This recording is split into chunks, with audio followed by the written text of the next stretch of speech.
Good morning everyone, I am Lisha Marie Librado and I am going to talk about blouses and skirts. First is the definition of blouse. It is a woman's loose outer garment from the neck down to the waist, usually fit at the waistline or at times tucked into skirts or pants. Kaning blouse mao ni ang atong ginasuot sa pangibabaw. So ato ning ginapares sa pantalon or mga skirt. Blouses are popular nowadays and there are several types. Number 1, blouse with opening in front and with or without collar. Mo ni ang klase sa mga blouse nga ang iyang open siya sa front, then naa siya collar, napoy mga types niya nga wala siya kwelyo. Number 2, blouse with opening at the back with or without collar. So opposite din siya sa first types of blouse nga kay ang iyang open na sa likod. Then ang ikatulo is blouses that have no sleeves. So these types of blouse wala siya bukton, mao nga ma-expose imong bukton kung musuot ka ani nga klase sa blouse. Number 4, blouses with straps over the shoulder. So ang iyang kani nga klase sa blouse, ang iyang shoulder open pero naa siya strap diri ang pwede makasangit. Then number 5, blouses that are bare over the shoulder. So these are the blouses nga katong wala siya tabon diri sa imuhang bukton. So for me, I am always comfortable with blouse that has a collar. So comfortable pud ko sa katong klase sa mga blouse nga walay collar as long as kanang dili kay siya open ang iyahang kani sa shoulder. So how about you? Which of these types of blouses do you prefer to wear?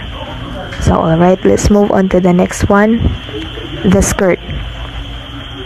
Skirt is quite popular in fashion industries as well as in it is influenced by celebrities, K-pop idols, and models.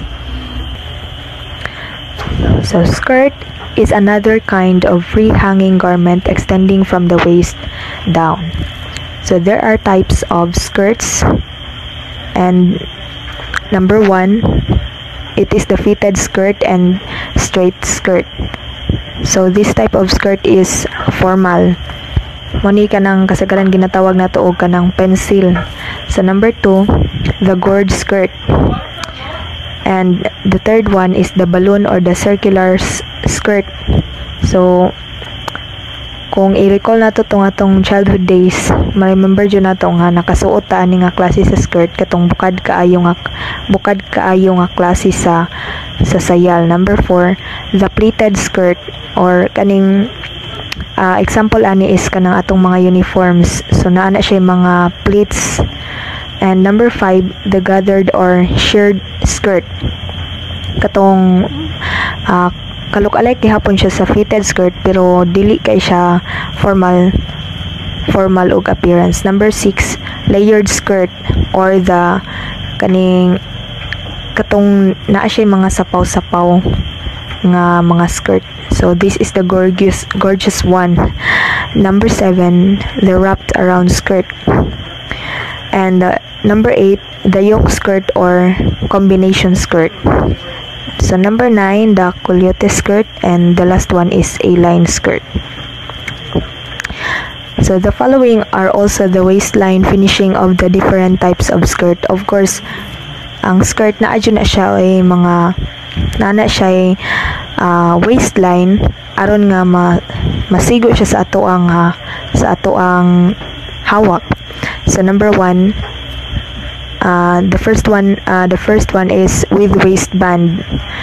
So kani nga types of skirt is katong straight lang iyahang waistline. Number 2, continuous waistline. So the third one is bias bounded skirt.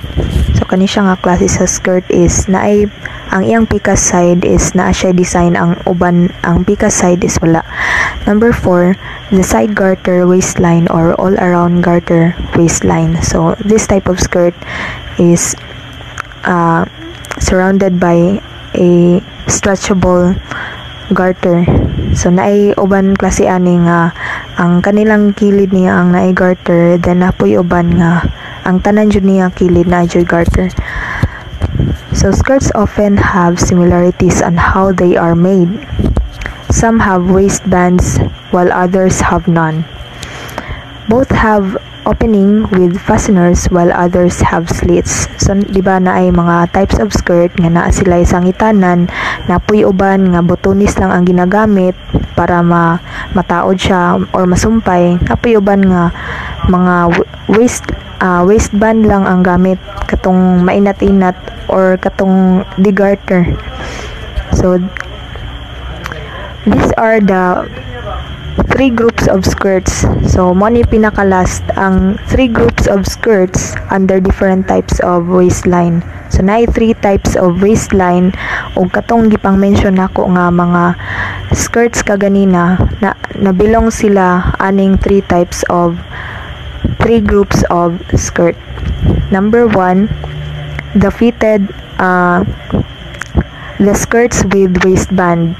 So unsa man ang mga skirt nga nabilong ani? So these are the fitted skirt, the pleated skirt, gorge skirt, A-line skirt, wrapped around, and balloon. So mo ni ang first group of skirt under sa skirts with waistband.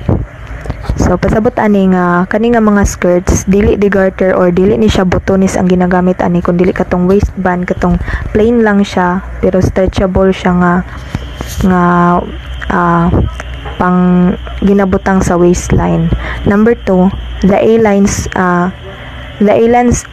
skirt, wrapped around skirt, and layered skirt also belong to skirts with continuous waistline. Pasabot kani nga mga skirt ang iyang waistline dili siya mainat pero continuous siya, then gina-attach siya nga wala katang walay putol good, walay garter or wala siya mga design nga kuan diri so lang gyud siya. So the third one is the bias bounded waistline. So ang mga skirt nga nabilong ani is ang layered skirt, ang shirred skirt ug ang gathered skirt. Excuse me. So when we say bias bounded waistline, ang pikas niya nga side is na siya mga design or naa siya ribbon baron or botones, while ang uban niya ang pikas niya nga side is wala. So usa ang prefer ninyo nga mga skirts sa tanan nga ako nga gipang mention. So I hope nga naka-learn mo about sa blouses and types of skirt. And now let's proceed to the next reporter.